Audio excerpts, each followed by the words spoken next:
Ola, chámome Lucía e hoxe vou a falar do libro A banda sen futuro, de Marilar Aleixandre. Carlota é unha rapaza que se tivo que mudar a unha nova cidade, polo que terá que comezar o curso noutro instituto.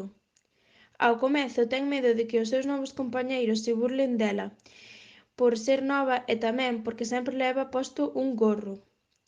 Ela leva este gorro porque por culpa dun eczema tivo que raparse. O primeiro día de clase fanlle moitas preguntas, en especial Lidia, unha rapaza co cabelo fermoso.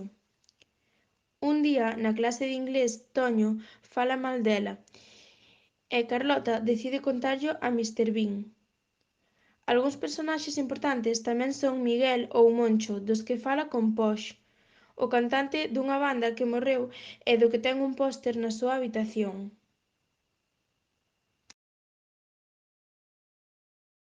Marilar Aleixandre naceu en Madrid o 1 de maio de 1947. Ademais de escritora, tamén é tradutora e bióloga española. Gañou o Premio Nacional de Narrativa 2022. Comezou a escribir relatos curtos e panfletos na universidade para revistas clandestinas e sen nome.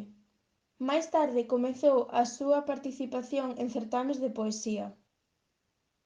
Algúns dos seus libros son As malas mulleres, A cabeza de Medusa, A filla do Minotauro e A vaca caníbal.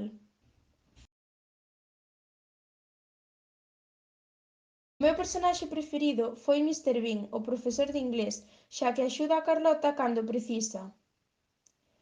Este libro é sinxelo de ler e de entender. Recoméndovolo. Adeus!